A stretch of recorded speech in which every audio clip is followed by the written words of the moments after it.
नमस्कार मित्रांनो, स्वागत आहे तुमचं VIP टेक मराठी या YouTube चॅनल मध्ये। आजपासून आपण सुरुवात करतोय एकदम सुरुवातीपासून वेब डेव्हलपमेंट शिकण्याची सिरीज आणि या सिरीजची सुरुवात होणार आहे HTML पासून, म्हणजेच वेबसाईटचा पाया। मग HTML म्हणजे काय? HTML म्हणजे हायपरटेक्स्ट मार्कअप लँग्वेज। ही एक प्रोग्रामिंग लँग्वेज नाही तर एक मार्कअप लँग्वेज आहे। आता तुमच्या समोर एक क्वेश्चन त्या ठिकाणी आला असेल की आता मार्कअप लँग्वेज म्हणजे काय? मग मार्कअप लँग्वेज म्हणजे वेबसाईटला स्ट्रक्चर देण्याची एक लँग्वेज असते। एक्झाम्पल, HTML म्हणजे घराचा पाया, त्याच प्रकारे CSS म्हणजे घराची सजावट। घराची सजावट म्हणजे जसं की आपण घर कंप्लीट झालं, घर कंप्लीट झाल्याच्या नंतर आपण त्यामध्ये काहीतरी कलर देतो, घराचं काहीतरी लेआउट्स असतं, आपलं त्यामध्ये काहीतरी अलाइनमेंट्स करायची असते, त्यासाठी आपण CSS यूज करतो। त्याच्यानंतर आहे जावास्क्रिप्ट। जावास्क्रिप्ट म्हणजे घरातल्या ज्या सुविधा असतात, जसं की लाईट झालं, जी लिफ्ट्स असते, त्या सगळ्या गोष्टी त्या ठिकाणी जावास्क्रिप्ट मधून म्हणजे लॉजिकली त्या ठिकाणी असतात। म्हणजे एखाद्या बटनवरती जर क्लिक केलं तर लगेच लाईट त्या ठिकाणी ऑन ऑफ होते, हे काम त्या ठिकाणी जावास्क्रिप्टचं असतं। म्हणजे HTML शिवाय वेबसाईट या ठिकाणी काय असणार आहे? इनकम्प्लीट त्या ठिकाणी असणार आहे। मग आपल्या ठिकाणी काय असतात HTML मध्ये? हेडिंग्स असतात, पॅराग्राफ्स असतात, काही इमेजेस असतात, जसं की काय अजून लिंक्स असतात, हे सगळं HTML मध्ये राईट केले जातात। पण आता HTML राईट कुठं करायचंय? बरोबर, तुमच्या समोर एक सगळ्यात महत्त्वाचं म्हणजे क्वेश्चन त्या ठिकाणी आला असेल की HTML राईट करायचंय कुठं? मग HTML राईट करण्यासाठी आपल्याला दोन गोष्टी लागतील। सगळ्यात अगोदर आपल्याला लागेल ते म्हणजे टेक्स्ट एडिटर। टेक्स्ट एडिटर म्हणजे आपण या ठिकाणी व्हिज्युअल स्टुडिओ कोड त्या ठिकाणी यूज करणार आहे, आपण त्यालाच त्या ठिकाणी VS कोड म्हणतो। आता तुमच्या मनामध्ये क्वेश्चन परत आला की यामध्ये आता हे कोड घ्यायचंय कुठून? जे VS कोड असणार आहे ते डाउनलोड कुठून करायचंय? तर त्यासाठी पण आपण ऑलरेडी एक व्हिडिओ त्या ठिकाणी बनवलेला आहे, त्याची लिंक त्या ठिकाणी मी तुम्हाला डिस्क्रिप्शन मध्ये दिली आहे। सर्वांनी तो व्हिडिओ बघून त्या ठिकाणी तुम्ही व्हिज्युअल स्टुडिओ कोड त्या ठिकाणी इन्स्टॉल करा।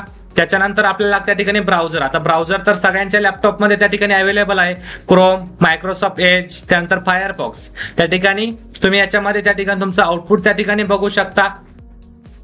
चला तर मग VS कोड मध्ये आपली पहिली फाईल क्रिएट करूया। त्यासाठी आपल्या ठिकाणी काय करायचंय? या ठिकाणी न्यू फाईल वरती क्लिक करा। फाईल वरती क्लिक केल्याच्या नंतर या ठिकाणी तुम्हाला नाव द्यायचं फाईलला इंडेक्स।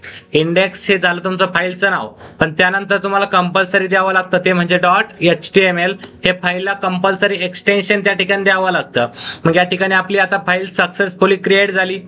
त्याच्यानंतर आपल्या याच्यामध्ये काहीतरी कोड करायचा आहे। चला मग आपण या ठिकाणी सगळ्यात अगोदर ते घेतलंय म्हणजे या ठिकाणी डॉक टाईप HTML आपण त्या ठिकाणी घेतलंय। मग डॉक टाईप HTML चं काय काम असतं त्या ठिकाणी? त्याला आपण त्या ठिकाणी सांगतो की आपण त्या ठिकाणी HTML5 हे व्हर्जन त्या ठिकाणी आपण यूज करतो। त्याच्यानंतर आपला त्या ठिकाणी एक रूट एलिमेंट त्या ठिकाणी असतो, म्हणजे या ठिकाणी HTML हा एक त्याचा एक रूट एलिमेंट त्या ठिकाणी झाला। त्याच्यानंतर आपल्या ठिकाणी स्टार्ट होतो तो म्हणजे त्या ठिकाणी एक हेड पार्ट। हेड पार्टच्या आतमध्ये त्या ठिकाणी मेटाडेटा असतो, टायटल्स असतात। या ठिकाणी आपण बघत मेटाडेटा म्हणजे या ठिकाणी कॅरेक्टर एन्कोडिंग्स त्यामध्ये असतात। त्याच्यानंतर या ठिकाणी मेटानेम, व्ह्यू फोर्ट म्हणजे याचं काम या ठिकाणी तुम्ही एखादी वेबसाईट लॅपटॉपवरती ओपन करता, तीच वेबसाईट त्या ठिकाणी तुम्ही मोबाईल मध्ये जरी ओपन केली तरी त्या ठिकाणी तुम्हाला ते एकदम प्रॉपर त्या ठिकाणी दिसते, म्हणजे एक रिस्पॉन्सिव्ह त्या ठिकाणी दिसते। ते काम त्या ठिकाणी या व्ह्यू फोर्टचं त्या ठिकाणी असतं। त्याच्यानंतर या ठिकाणी टायटल असतं। प्रत्येक प्रोजेक्टला या ठिकाणी काहीतरी आपण टायटल देत असतो। मग टायटल आपण या ठिकाणी दिलं माय फर्स्ट प्रोग्राम। ते जे काही टायटल असेल त्या ठिकाणी तुम्हाला टॅबवर त्या ठिकाणी शो होत असतं। त्याच्यानंतर आपला हेड पार्टचा क्लोज, त्या ठिकाणी आपण हेड पार्टचा ओपन केला होता, इथे आपण त्याचा क्लोज पण केला। मग हे ओपनिंग टॅग कोणते असतात, क्लोजिंग कोणते असतात ते आपण स्टेप बाय स्टेप त्या ठिकाणी बघणार आहोत। त्याच्यानंतर आपला स्टार्ट होत त्या ठिकाणी बॉडी पार्ट। मग आता बॉडी पार्ट म्हणजे त्याच्या बॉडीच्या आतमध्ये जेवढं काही कंटेंट असेल ते आपल्याला त्या ठिकाणी आपल्या ब्राउझरवरती ओपन होतं, म्हणजे आपल्याला त्या ठिकाणी आउटपुट मध्ये त्या ठिकाणी शो होतं।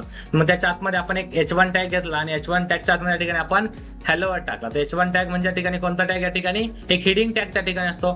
त्याच्यानंतर आपण या ठिकाणी बॉडीचा क्लोज केलाय। आता बॉडीचा क्लोज या ठिकाणी केलाय। मग आपण इथं HTML घेतलं होतं, आपल्याला रूट एलिमेंटचं पण क्लोज करावं लागेल। आपण त्यासाठी /HTML त्या ठिकाणी काय केलंय आपण या ठिकाणी क्लोज त्या ठिकाणी केलेला आहे। त्याच्यानंतर आपल्याला फाईल सेव्ह करायची। मग सेव्ह करण्यासाठी काय शॉर्टकीज या ठिकाणी? त्यानंतर आपल्याला फाईल त्या ठिकाणी सेव्ह करायची। सेव्ह करण्यासाठी या ठिकाणी शॉर्टकीज या ठिकाणी Ctrl+S ने त्या ठिकाणी काय होती? तुमची फाईल त्या ठिकाणी काय होते? सेव्ह होती। सेव्ह झाल्याच्या नंतर तुम्हाला या ठिकाणी त्याला रन करायचंय। मग रन कुठून करायचं? एक सगळ्यात मोठा प्रॉब्लेम क्रिएट झाला, मग तो त्या ठिकाणी प्रॉब्लेमचं आपण सोल्युशन या ठिकाणी बघणार आहोत। ते प्रॉब्लेमचं सोल्युशन बघण्यासाठी आपल्याला त्या ठिकाणी एक्सटेन्शन मध्ये गेल्याच्या नंतर या ठिकाणी तुम्हाला सर्च करायचंय वरती लाईव्ह लाईव्ह सर्व्हर सर्च करा.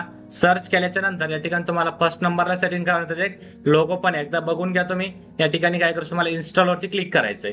इन्स्टॉल बटन वरती क्लिक केल्याच्या नंतर त्या ठिकाणी तुम्हाला इन्स्टॉलिंग प्रोसेस त्या ठिकाणी स्टार्ट झाली. आता आपलं त्या ठिकाणी लाईव्ह सर्व्हर त्या ठिकाणी इन्स्टॉल झालंय. झाल्याच्या नंतर या ठिकाणी तुम्हाला ते नाव पण त्या ठिकाणी विजिबल झालंय. या ठिकाणी सध्या क्लोज करूयात. क्लोज केल्याच्या नंतर या ठिकाणी आपण सेव्ह करूयात. सेव्ह करण्यासाठी आपण काय यूज केलं या ठिकाणी कंट्रोल एसचं काय काम आहे त्या ठिकाणी फाईल सेव्ह करण्यासाठी. आपण या ठिकाणी आता गो लाईव्ह वरती क्लिक करूयात. गो लाईव्ह वरती क्लिक केल्याच्या नंतर आपल्या समोर या ठिकाणी हॅलो वर्ड त्या ठिकाणी काय झाला प्रोग्राम रन झालेला त्या ठिकाणी दिसत आहे.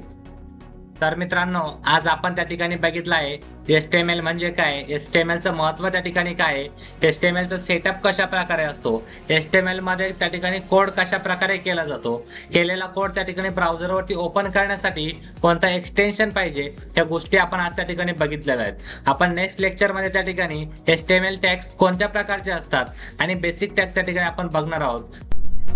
मित्रांनो व्हिडिओ आवडला असेल तर लाईक, शेअर आणि कमेंट करा आणि अजून नवीन माहितीपूर्ण व्हिडिओसाठी आजच आपल्या चॅनलला सबस्क्राईब करा आणि बेल आयकॉन दाबायला विसरू नका. धन्यवाद.